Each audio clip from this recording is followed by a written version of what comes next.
One minute, I was cruising down an empty highway. The next, a frantic kid dragged me into a fight for his dog's life. A fight I never saw coming, and one I almost didn't walk away from. The asphalt shimmered under the relentless afternoon sun, heat radiating up in wavy lines that made the horizon dance. For me, this was peace. Just me, my Harley, Bertha, I call her, and the long, empty ribbon of Highway 79. The world gets quiet out here. The noise of deadlines, bills, and the general chaos of life gets drowned out by the deep, guttural symphony of Bertha's engine. It's a kind of meditation, the vibration humming through the steel frame, up through my boots and into my bones. I was 100 miles from anywhere and 1,000,000 miles from my problems. Or so I thought. I saw him first as a blur of motion at the edge of my vision, a flicker of color against the drab, sun-bleached brown of the landscape. I was doing a steady 65, so I figured it was just an animal, a coyote maybe. But then the blur resolved itself into a shape, a small, human shape, scrambling up the dusty embankment from the ditch onto the shoulder of the road. A kid.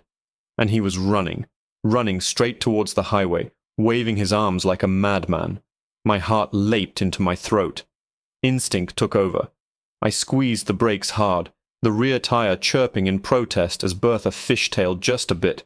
I downshifted, the engine roaring its complaint, and brought the bike to a skidding, gravel-spitting halt not 20 feet from him. My first thought was anger. Raw, hot, fury. "What the hell, kid?" I barked, flipping up the visor on my helmet. "You got a death wish?" He didn't even flinch. He just stood there, a skinny little boy. Couldn't have been more than 10 years old.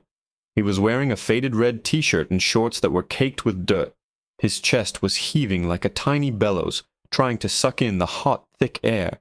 But it was his eyes that stopped my anger cold. They were huge, wide, with a terror so profound it looked like he'd seen the end of the world. Tears had carved clean tracks through the dust on his cheeks. He didn't answer my question. He just took a stumbling step forward, his hands clasped together like he was praying. "Please," he gasped, the word barely a whisper. "Mister, please. You have to help me." I killed the engine, and the sudden silence was deafening, broken only by the boy's ragged breaths and the faint ticking of cooling metal. I swung my leg over the bike, my heavy boots crunching on the gravel. "Help you with what? Where are your parents?" I scanned the empty highway, the endless fields. There was nothing. No car broken down, no house, no sign of life for miles. It was just us and the sun. "They're at work," he panted, pointing a trembling finger back the way he'd come, towards a rusty corrugated metal fence that ran along the ditch. "It's my dog. My dog, sir. Please, please save my dog." My annoyance softened into something else. Concern, maybe. I've always had a soft spot for dogs. "Okay, slow down, son. What happened to your dog? Did he get hit?" I glanced nervously up and down the road, looking for the grim evidence. "No, no," he shook his head frantically, more tears spilling over. "He fell down there." He pointed again, this time to a spot near a large concrete overpass a few 100 yards back. "He was chasing a rabbit and he just disappeared. I can hear him crying, but I can't get to him." I let out a long breath. A dog in a ditch. Okay, not ideal, but manageable. "All right, kid, show me." He didn't need to be told twice. He turned and sprinted back down the shoulder, and I followed, my boots feeling heavy and clumsy compared to his desperate, flying feet. We scrambled down the embankment, through a tangle of weeds and discarded trash that had collected under the shade of the overpass. The air was cooler here, but it smelled of stagnant water and decay. The boy, whose name I still didn't know, pushed aside a thicket of overgrown bushes near one of the massive concrete support pillars. And then I saw it. It wasn't a ditch. It was a hole. A perfect black circle in the ground, about 3 feet in diameter. It looked like an old drainage access point, or a forgotten well shaft. A black hole punched into the dry, cracked earth. It was deep. So deep that the sunlight didn't penetrate more than a few feet down. "He's down there," the boy whispered, his voice trembling. "His name's Tyson." I got down on my hands and knees, peering into the darkness. The smell of damp earth and something else, something metallic and unpleasant, wafted up. I couldn't see a thing. "Tyson!" I called out, my voice echoing strangely in the confined space. "Here, boy." And from the suffocating blackness below, a sound came back. Not a bark, but a faint whimpering cry, filled with pain and fear. It was a sound that would break any dog lover's heart. The boy beside me let out a sob. "He's scared. I have to get him." Before I could react, he lunged toward the opening, as if he was going to jump in himself. I shot out an arm and grabbed the back of his shirt, hauling him back from the edge. "Whoa, hold on. You're not going anywhere." My mind was racing. The sides looked sheer. There was no way to climb down, and I had no idea how deep it went. 10 feet, 20, 50. "We have to do something," he cried, struggling against my grip. "We will," I said, trying to sound more confident than I felt. I pulled my phone out of my jacket pocket. No service, of course. We were in a dead zone under a concrete bridge. Okay, plan B. I unzipped my jacket and pulled out the powerful little flashlight I always carry. It cut a sharp, white beam into the darkness. I leaned over the edge again, aiming the light down into the shaft. The beam sliced through the gloom, revealing damp, stained concrete walls. It went down, down, down, and then the light found him. Tyson. A beautiful pit bull mix with a brindle coat, huddled at the bottom. One of his back legs was twisted at an unnatural angle. He looked up, his eyes reflecting my light, and let out another pathetic whimper. But he wasn't alone. As my eyes adjusted, I saw what was coiled in the corner just a few feet away from the injured dog. My blood ran cold. The whimper from the dog was suddenly cut short by a low, guttural growl that didn't come from him. It came from the shadows. And then I heard it, a distinct, dry, rattling sound that echoed up the concrete shaft and made every hair on my body stand on end. For a long second, my brain refused to process the information my eyes and ears were sending it. The dry, buzzing rattle was the sound of primal fear, a sonic warning that bypasses logic and goes straight to the lizard part of your brain that screams danger. The beam of my flashlight held steady on the scene below, a tableau of pure horror. The snake was big, a thick-bodied western diamondback, at least 4 feet long, coiled like a venomous landmine in the corner of the concrete pit. Its head, a triangular instrument of death, was raised slightly, its tongue flicking out to taste the air. Tyson, the poor dog, was frozen, his whimpers silenced. He seemed to know, on some deep instinctual level, that any movement could be his last. "What is it?" The boy's voice was a small, tight knot of sound beside me. "What's that noise?" I slowly pulled back from the edge, my own heart hammering against my ribs like a trapped bird. I switched off the flashlight, plunging the hole back into darkness as if not seeing it would make it go away. I turned to the boy, trying to shield him with my body from the terrible sight. How do you tell a 10-year-old that his injured best friend is trapped at the bottom of a 20-foot hole with one of the most dangerous snakes in North America? "Listen to me," I said, keeping my voice low and steady, fighting to keep the tremor out of it. I put my hands on his small, bony shoulders. "There's a snake down there with Tyson, a rattlesnake." The color drained from his face, leaving his skin a dusky gray under the grime. His eyes, already wide, seemed to impossibly double in size. "No," he whispered, shaking his head in denial. No, Is he—" "He's okay for now," I cut him off, giving his shoulders a firm squeeze. "The snake hasn't done anything. They're just watching each other. But we have to be very smart and very quiet. You understand?" He nodded, a single, jerky movement. The tears started again, but this time they were silent. Just twin rivers of misery coursing down his face. "We gotta get him out," he choked out. "We gotta get him out. Right now." I know. My mind was a whirlwind. No rope, no phone signal. Miles from anywhere. The nearest town was probably 30 minutes away. And animal control would take another 30 to get here. An hour? That dog didn't have an hour. That snake wasn't known for its patience. Every second we waited, the odds got worse. "Stay right here," I commanded, my voice harsher than I intended. "Do not go near that hole. Do not make a sound. Promise me." He nodded again, looking small and broken. I turned and scrambled back up the embankment to Bertha. My saddlebags. I ripped them open, dumping the contents onto the hot asphalt. A tool roll, a tire pressure gauge, a bottle of water, a crumpled map, a spare pair of gloves. Nothing. Useless. I had some bungee cords and a couple of leather tie-down straps I used for my bedroll. I grabbed the straps. They were only 3 feet long each. Not nearly enough. My eyes scanned the trash-strewn area under the bridge again, this time with a desperate scavenger's focus. A shredded tire, a sun-bleached plastic bottle, a rusted-out oil drum. Wait. Coiled near the oil drum was a length of thick, insulated electrical cable, probably dumped by some construction crew years ago. It was heavy stuff, maybe an inch thick. I ran over to it, grabbing one end. It was stiff and grimy, but it felt strong. I pulled, and a good 25 feet of it came free from the tangle of weeds it was buried in. Hope, sharp and brilliant, flared in my chest. "Okay, kid, I've got an idea," I said, hauling the heavy cable over to the hole. The boy looked at the cable, then at me, a flicker of that hope dawning in his own eyes. "I'm going to make a loop, like a lasso. I'll lower it down and try to get it around Tyson's chest, right behind his front legs. Then we both pull him up. Got it?" "But the snake," he whispered, his gaze fixed on the black circle in the ground.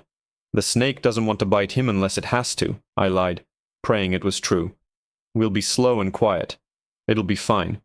I sounded like an idiot, but he needed to hear it. I needed to hear it. It took me a couple of minutes, my fingers fumbling with the stiff cable, to fashion a loop that would hold. I used one of my leather tie-downs to secure the knot, cinching it as tight as I could. The final creation was ugly and clumsy, but it felt solid. "All right. I'm going to need you to hold my legs," I told the boy. "I have to lean way over to see what I'm doing. Whatever you do, don't let me fall." He squared his little shoulders and nodded, wiping his nose on the back of his hand. "I won't." I handed him my flashlight. "Keep the beam pointed right at Tyson. Don't wave it around." I got on my stomach, the sharp gravel digging into my skin, and began to inch my way forward until my head and shoulders were over the abyss. The boy grabbed my ankles, his small hands surprisingly strong. The stench from the pit was stronger now, earthy and foul. "Okay, light," I grunted. The white beam cut through the darkness again. The scene was unchanged. The snake was still coiled. Tyson was still frozen. Good. I started to lower the heavy cable, feeding it slowly into the hole. The loop was unwieldy, swinging back and forth. It took a few tries just to get it to the bottom without touching the snake. My arms were already starting to ache from the strain. "Okay, almost there," I muttered, more to myself than to the boy. I swung the loop gently, trying to guide it over the dog's head. Tyson watched it coming, his eyes wide with fear, but he didn't move a muscle. Good boy. The loop settled over his head and around his neck. Now I just needed to work it down his body. I jiggled the cable. The loop slid down and snagged on his collar. I cursed under my breath. I jiggled it again, harder this time. The loop slipped free, but the sudden movement was too much. Tyson flinched, letting out a sharp yelp of pain from his twisted leg. And everything changed. The rattle exploded in the confined space, a sound so loud and violent it was like an electric shock. The snake, which had been coiled defensively, now moved with terrifying speed. It uncoiled and recoiled in the blink of an eye, not away, but towards the dog. Its head drew back, its body forming a perfect S. The rattling stopped. In the sudden, heart-stopping silence, I saw its mouth gape open, revealing the long, pale fangs.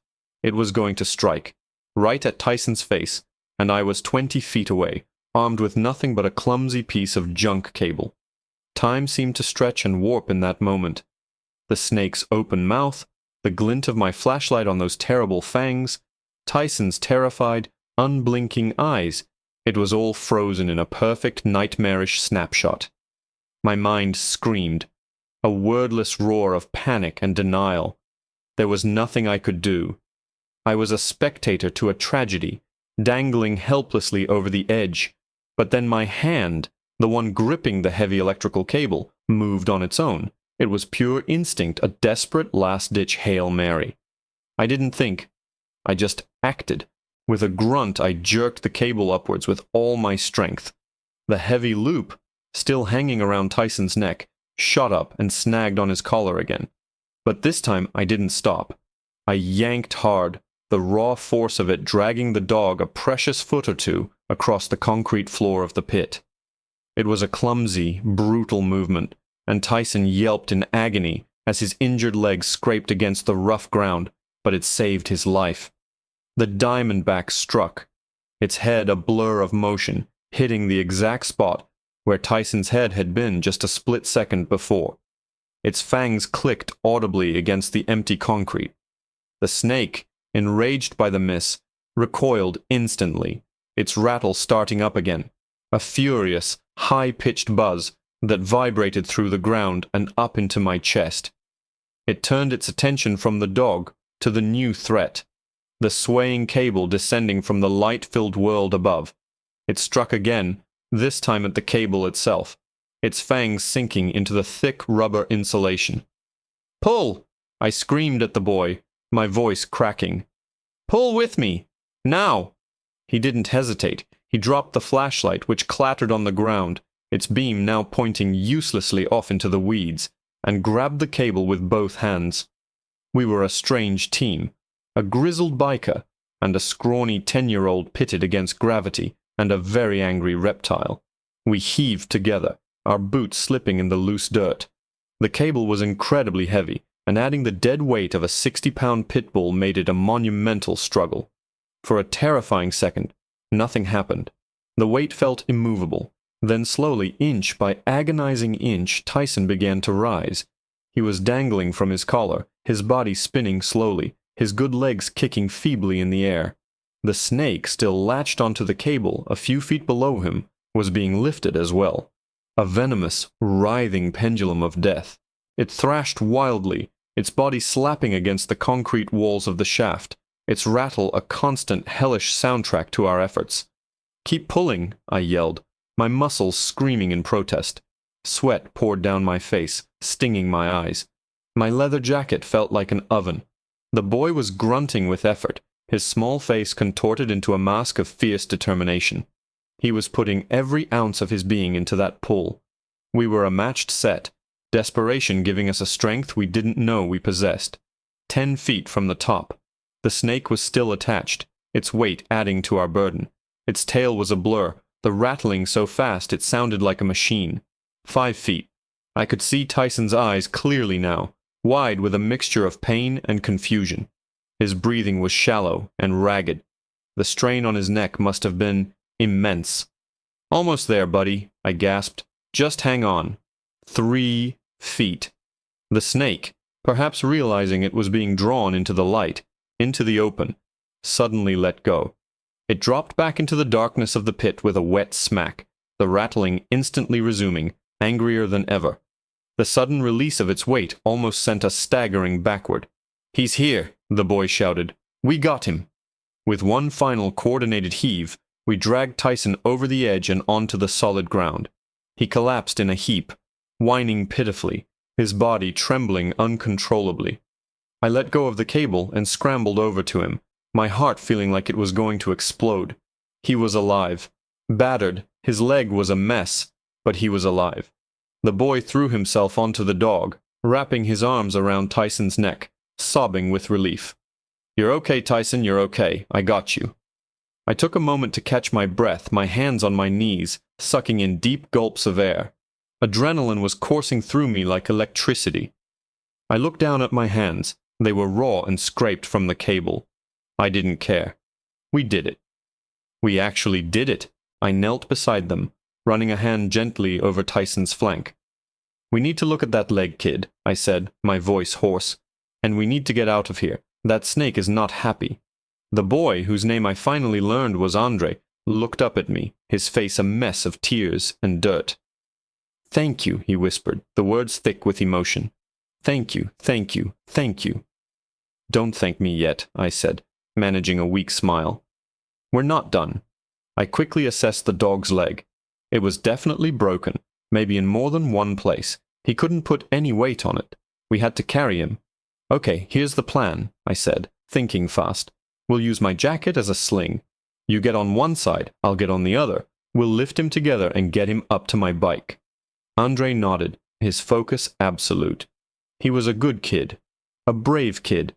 Together we gently worked my heavy leather jacket underneath Tyson, creating a makeshift stretcher. On the count of 3, we lifted. Tyson yelped, but the sling distributed his weight, and we were able to move him without jostling the injured leg too much.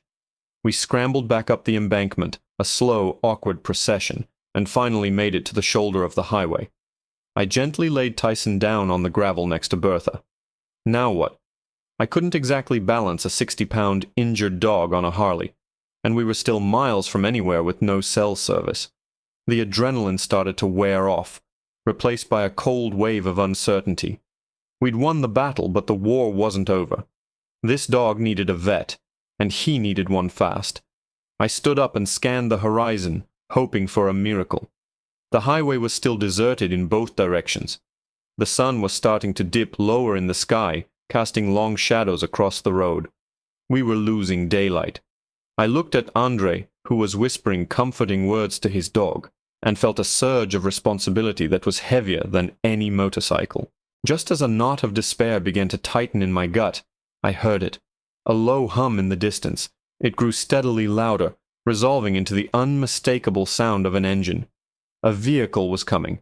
Headlights appeared, a tiny pinprick of light far down the highway, but growing larger. Salvation.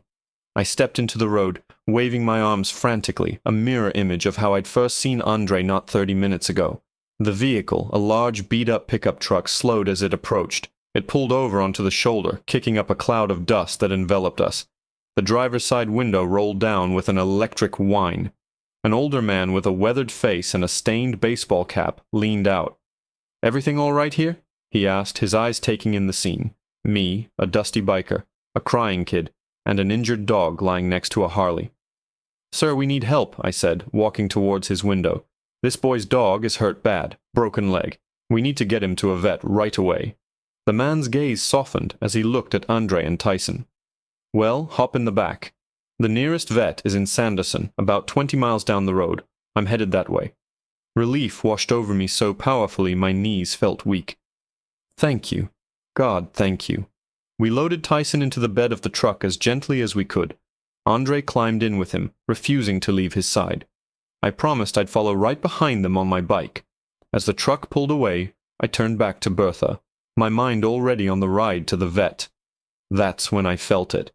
A sharp, stinging sensation on the back of my calf, right above the top of my boot. I glanced down, thinking I'd just scraped it on something. But it wasn't a scrape. There, on the worn denim of my jeans, were 2 small, distinct puncture marks, already welling up with tiny beads of blood. And just beside them, clinging to the fabric, was a single, unmistakable, needle-sharp, broken-off ivory fang. My entire world narrowed to those 2 tiny crimson dots on my jeans. The noise of the truck pulling away, the hum of my bike's engine, the vast, empty landscape, it all faded into a dull, distant roar. There was only the thumping of my own blood in my ears, and the chilling sight of that broken fang, a venomous trophy left behind by an unseen attacker. It must have happened when we were scrambling up the embankment. In the chaos of getting Tyson to safety, another snake, hidden in the weeds, must have struck. I hadn't felt a thing, the adrenaline completely masking the bite. A cold metallic taste filled my mouth. Fear, pure and undiluted, seized me. I wasn't a doctor, but I'd lived in the Southwest long enough to know a rattlesnake bite was no joke. Sanderson was 20 miles away. 20 miles on a motorcycle, with venom starting to course through my veins. The irony was almost laughable. I'd saved the dog, only to get tagged myself. For a split second, I considered just sitting down, giving up. But then I looked down the road at the disappearing taillights of the pickup truck. Andre, Tyson, that brave little kid was counting on me. I couldn't let him down. Not now. I ripped the bandana from my head and tied it tightly around my leg a few inches above the bite, a useless gesture I'd seen in movies, but it was the only thing I could think to do. I didn't know if it would help, but it felt better than doing nothing. Swinging my leg over Bertha, I ignored the sudden throbbing that had started in my calf. I fired up the engine, the familiar roar a comforting sound in the face of my rising panic. I twisted the throttle, and the bike leaped forward. The world became a blur of asphalt and painted lines. Every mile felt like a marathon. The throbbing in my leg intensified, a deep, burning ache that was slowly spreading. I could feel the swelling begin, my jeans growing tight against my skin. A wave of nausea washed over me, and my vision swam for a terrifying moment. I clenched my jaw, focusing on the red taillights ahead, a beacon in the encroaching twilight. They were my only goal. Get to the vet. Get Andre and Tyson to safety. We screeched into the parking lot of the Sanderson Animal Hospital, not a moment too soon. My leg felt like it was on fire, and a strange tingling numbness was spreading up my thigh. The old farmer helped us get Tyson inside, and the vet staff rushed into action. As they whisked the dog away to an examination room, Andre turned to me, his eyes shining. "You're my hero," he said, the words full of a child's pure, unwavering belief. And that's when my legs gave out. The world tilted sideways, the fluorescent lights of the waiting room smearing into long, white streaks.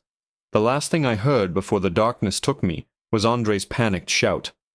I woke up to a rhythmic beeping and the sterile smell of antiseptic. My eyes fluttered open to a white ceiling. I was in a hospital bed, an IV drip taped to my arm. My leg was propped up on a pile of pillows, swollen to twice its normal size, and a mottled, angry purple. A doctor, a kind-looking woman with graying hair, smiled down at me. "Well, look who's back with us," she said gently. "You gave us quite a scare. That was a nasty bite you took. It's a good thing that farmer called 911 the second you collapsed. They got the anti-venom into you just in time." The memories came rushing back in a disjointed flood. The hole, the snake, the bite. "The dog," I croaked, my throat dry. "And the boy, are they—" "They're just fine," the doctor assured me. "The vet's at the dog's leg. He's going to be recovering for a while, but he'll make a full recovery. And the boy, Andre, he's refused to leave the hospital. He's been sitting in the waiting room with his parents since you were brought in."